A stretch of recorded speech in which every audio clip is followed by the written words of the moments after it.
की सेवा करने वाला संगठन अंग्रेजों के विरुद्ध में बात करने की बात करता है। पहला चर्चा कर रहे हैं और बौखलाहट देखिए इन लोगों आपके मित्र की झूठ बोल रहे हैं, कितनी बौखलाहट है इनको। संविधान को सर पे रखना पड़ रहा है, संविधान को मानना पड़ रहा है। इनका बीपी देखिए कहां जा रहा है बीजेपी वालों का। खैर वापस आते हैं मुद्दे पर। आज बुलडोजर का जो शासन है वो नहीं चल रहा है। महात्मा गांधी ने बनाया था जवाहरलाल नेहरू को देश का प्रधानमंत्री। यह बात प्रधानमंत्री जी को on the floor of the house कहनी चाहिए।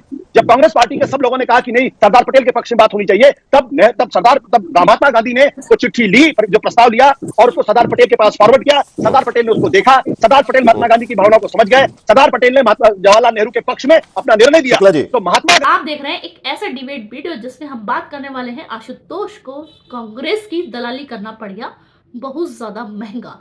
और बीच डिबेट में आलोक शर्मा भी फुदक रहे थे और कह रहे थे कि बीजेपी जो है वो संविधान विरोधी है। इस पर एंकर का क्या जवाब हुआ, साथ ही प्रेम शुक्ला ने इनको कितना करारा जवाब दिया है और इन दोनों को ही लपेट के फटकार लगाई है। जी हाँ फ्रेंड्स, वीडियो बहुत ही इंटरेस्टिंग है, वीडियो में बने रहिएगा। इसका लास्ट वाला पार्ट और भी ज्यादा इंपॉर्टेंट है। तो चलिए शुरू करेंगे हम आज का डिबेट वीडियो। चलो भाई देखो अब मैं क्या करता हूँ। मनुस्मृति को लेकर जो जनसंघ ने कहा था, इस बात को आशुतोष क्या आपको लगता है कि कोई भी सरकार हो, लेकिन आखिरकार जब संविधान को लागू करने की बात होती है तो सत्ता पक्ष हमेशा अपने तरीके से ही उसको देखता है और इसीलिए बार बार नेहरू की जो चीजें पसंद है उसे लिया जाता है कि ताकि कांग्रेस को कटघरे में खड़ा किया जा सके। क्या लगता है आपको आशुतोष? सबसे बड़ी बात तो यह कि कम से कम अब भारत के संविधान को लेकर संघ परिवार और आरएसएस उसकी कस्में खा रहा है। तो मुझे लगता है कि भारत के 75वें साल में ये भारत के संविधान की सबसे बड़ी जीत है, क्योंकि इन लोगों ने और गोलवलकर और सावरकर जी ने तो बाकायदा लिखित में डॉक्यूमेंटेड हिस्ट्री जहां उन्होंने साफ तौर पर कहा संविधान को नहीं मानते, ये अपशकुन है और ये भारत की जो आत्मा है उसको रिप्रेजेंट नहीं करता है। वो मनुस्मृति को लाना चाहते थे, तो बहुत अच्छी बात है। अगर भारतीय जनता पार्टी मनुस्मृति को लाना चाहती है, जैसा कि अमिताभ सिन्हा जी कह रहे हैं, तो भारतीय जनता पार्टी को बाकायदा संसद के अंदर प्रस्ताव पारित कर देना चाहिए और मनुस्मृति को स्वीकार कर लेना चाहिए।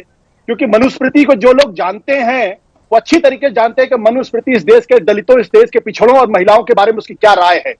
मतलब इससे ज्यादा खराब राय किसी और की हो सकती है, मैं नहीं समझता इसमें। तो जो पढ़े लिखे लोग अच्छे तरीके जानते हैं मनुस्मृति में कितनी खराबियां है और कितना वो है। लेकिन मनुस्मृति एक समय का डॉक्यूमेंट है, वो अपने समय में रेलिवेंट रहा होगा, एक अलग तरीके का प्रश्न है। आज की बात जो मैं ये कहना चाहता हूं कि कम से कम 2000 नहीं 2014-15 तक आरएसएस की राय यही थी कि भारत के संविधान को बदला जाए। के.एस. सुदर्शन ऑन रिकॉर्ड कह चुके हैं this constitution has to be scrapped. जब उनसे सवाल पूछा गया 1993 में रज्जू भैया ने इंडियन एक्सप्रेस चिट्ठी लेख लिख के कहा था कि भारत के संविधान को बदला जाए। अभी हाल तक प्रधानमंत्री के एडवाइजरी इकोनॉमिक काउंसिल के चेयरमैन जो विवेक देबरॉय ने कहा कि यह संविधान ठीक नहीं है, संविधान को बदला जाए। और तो और चुनाव के दौरान 4 नेताओं ने कहा कि संविधान को बदलना चाहिए। तो किस मुंह से ये कह सकते हैं कि संविधान में इनकी आस्था है? इनकी कोई आस्था नहीं थी। और खड़गे जी की इस बात में बिल्कुल दम है कि 19 आखिरकार नेहरू ही क्यों? पहले 3 जो कॉन्स्टिट्यूशनल बदलाव किए गए थे जिसको लेकर आप मुद्दा उठा रहे हैं, उसमें तो 3 नजर आते हैं। उसमें से एक मुद्दा संविधान का 19(1)(a) जो बदला गया था, जिसमें abuse of freedom of press या abuse of freedom of expression का मुद्दा उठाया गया था। बाकी तो उन्होंने SC/ST का आरक्षण लागू करिए, लैंड रिफॉर्म्स करिए, जमींदारी की सिस्टम को हटाइए, वो भी उसमें कहा गया था। तो वो मुद्दे नहीं आपको रिलेवेंट लगते? पहली बात तो ये कि श्रीमान आशुतोष जी जो कह रहे हैं, मैं पहले उसका उत्तर देना चाहता हूं। श्रीमान आशुतोष जी थोड़ा सा अपने ज्ञान को दुरुस्त करिए। संविधान सभा में जो है आदरणीय डॉक्टर श्यामा प्रसाद मुखर्जी जी निर्वाचित होकर सदस्य थे और संविधान के निर्माण में उनकी सक्रिय भूमिका रही है और जनसंघ के संस्थापक डॉक्टर श्यामा प्रसाद मुखर्जी रहे हैं। तो संविधान को निर्माण करने में जिनकी भूमिका रही है वो भारतीय जनता पार्टी का जो पूर्ववर्ती संगठन है भारतीय जनसंघ, उसके संस्थापक रहे हैं। एक बात। दूसरी बात जो है, आदरणीय नरेंद्र मोदी जी पहले मुख्यमंत्री हैं जिन्होंने संविधान को हाथी पर रखकर संविधान यात्रा निकाली और भारतीय जनता पार्टी पहली इस देश की सरकार है जिसने संविधान दिवस मनाना शुरू किया, जबकि कांग्रेस के नेता विरोध कर रहे थे कि जब 26 जनवरी हम गणतंत्र दिवस के रूप में मना रहे हैं तो संविधान दिवस मनाने की क्या आवश्यकता है। और संविधान में जो सकारात्मक परिवर्तन उसकी बात कर रहा है, लेकिन जो नकारात्मक परिवर्तन किए गए, जो व्यक्तिगत दोष के लिए जिन्होंने, किसने जलाई प्रतियां? जनसंघ ने जलाई प्रतियां, भारतीय जनता पार्टी ने जलाई प्रतियां?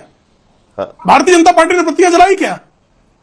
और अंग्रेजों की बात करते हैं, आप मुझे बताइए ना, कांग्रेस की स्थापना 28 दिसंबर 1885 को हुई थी, तो उसका प्रस्ताव क्रमांक क्या है कि अंग्रेजों की सेवा करेंगे। तो अंग्रेजों की सेवा करने वाला संगठन अंग्रेजों के विरुद्ध में बात करने की बात करता है। पहला प्रस्ताव 28 दिसंबर 1885 के कांग्रेस के संस्थापना का पहला प्रस्ताव है कि हम अंग्रेजों की सेवा करेंगे। लॉर्ड माउंटबेटन को जो है आलोक शर्मा जी जवाब दीजिए, एडविना की यहाँ पर लगा रहे हैं। आलोक शर्मा जी जवाब दीजिए। देखिए, मुझे लगता है कि ना तो कभी पहले पेज पर पहले पॉइंट में अंग्रेजों की सेवा करेंगे कहीं पर नहीं लिखा हुआ है, लेकिन मोदी जी ने पूरे देश को झूठ बोलना सिखा दिया। प्रणब मुखर्जी द्वारा मैं संपादित अच्छा हमको सिखा जरा देखिए, बौखलाहट देखिए इनकी। अरे भाई, संविधान पे आप चर्चा कर रहे हैं और बौखलाहट देखिए इन लोगों आपकी मित्र की झूठ बोल रहे हैं। कितनी बौखलाहट है इनको। संविधान को सर पे रखना पड़ रहा है, संविधान को मानना पड़ रहा है। इनका बीपी देखिए कहाँ जा रहा है बीजेपी वालों का। खैर, वापस आते हैं मुद्दे पर। 28 दिसंबर। अरे भाई सुनिए ना जरा, साहिल जी मैं चुप हो जाता हूँ, इन्हीं को बुलवा अरे अभी सुन लीजिए जरा भाई। वो कॉन्स्टिट्यूशन असेंबली में श्यामा प्रसाद मुखर्जी भी थे सर, ऐसा नहीं है कि सारे लोग उसमें थे। जो फर्स्ट अमेंडमेंट लाया गया वो भी कॉन्स्टिट्यूशनल असेंबली ने लाया गया, क्योंकि वो उस वक्त की पार्लियामेंट के तौर पर देखा जा रहा था। उसमें तो हिंदी कॉन्स्टिट्यूशन असेंबली के पास लाए बिना प्रधानमंत्री नेहरू ने पहला फर्स्ट अमेंडमेंट पास किया, ये उनका आरोप है। आप उसका जवाब दीजिए पहले एक एक चीज। संविधान को नहीं माना, संविधान में क्या क्या हुआ उसके ऊपर चर्चा करने का इनका अधिकार नहीं।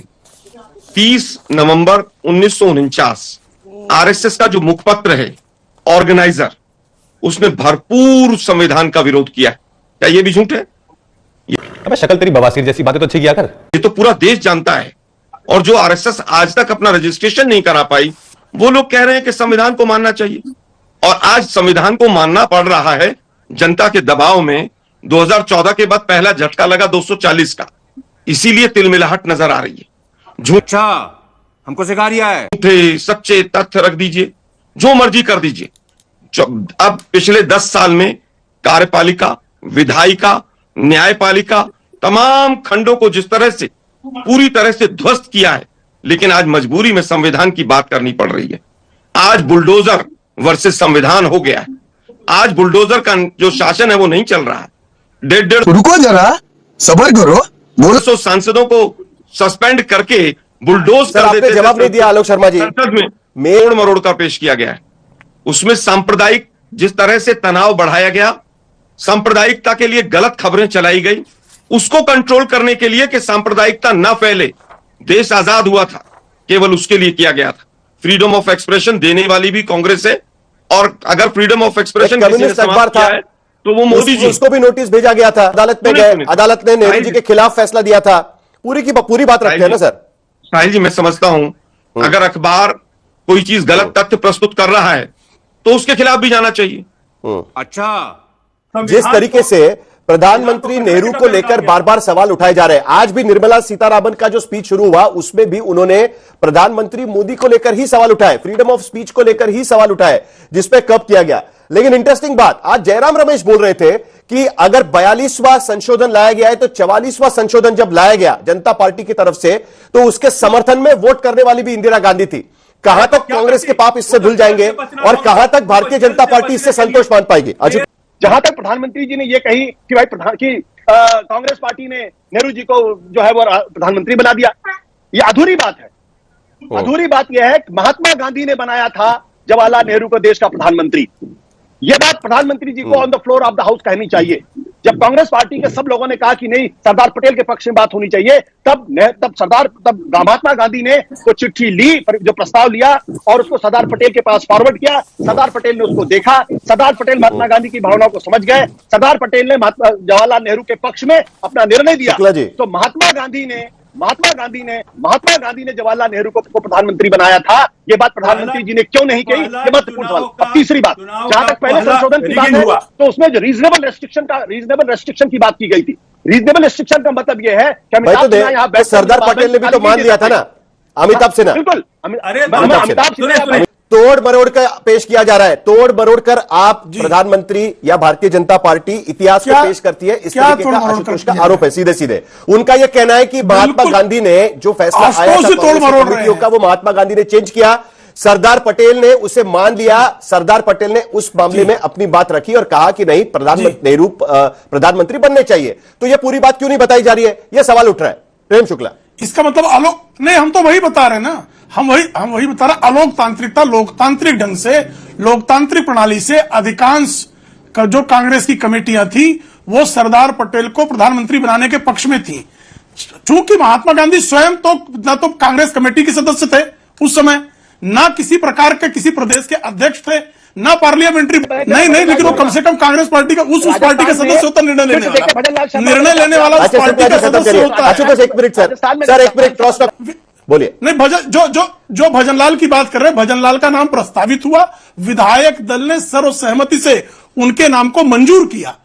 नेहरू जी के निर्णय के संदर्भ में कांग्रेस की कमेटी में गांधी जी ने कोई प्रस्ताव नहीं लाया, उसको कोई हामी नहीं भरी गई, ये प्रक्रिया पूरी नहीं हुई। यही तो हम कह रहे हैं लोकतांत्रिक है। और जब आप भजनलाल से तुलना करते हैं तो साहब भजनलाल में विधायक दल में जो है नाम प्रस्तावित किया गया, उसको सबने उसको जो है अनुमोदन किया है। सर्वसम्मति तो डॉक्टर मनमोहन सिंह जो हैं उनको तो संसदीय दल का नेता निर्वाचित ही नहीं किया गया था, ये रिकॉर्ड है। संसदीय दल की नेता निर्वाचित हुई थी सोनिया गांधी 2004 में। सोनिया गांधी ने नामित कर दिया डॉक्टर मनमोहन सिंह को और वो प्रधानमंत्री हो गए। रिस्ट्रिक्शंस लगना बहुत जरूरी है।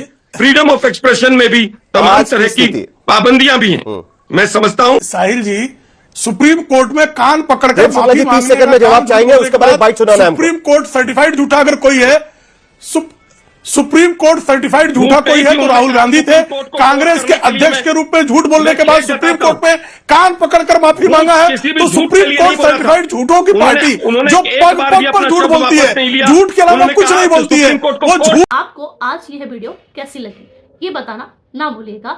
साथ ही यहाँ पर आलोक शर्मा को किस तरीके से प्रेम शुक्ला ने अपने ही अंदाज में समझाने का प्रयास किया है और साथ ही उन्हें बताया है कि कांग्रेस की दलाली करना अब बंद करो, बीजेपी को संविधान विरोधी कहना बंद करो। आपकी क्या राय इस बारे में आप बता सकते हैं। इसी तरीके की वीडियो के साथ हम जल्द मिलेंगे, तब तक कमेंट्स में लिखना ना भूलें। जय हिंद।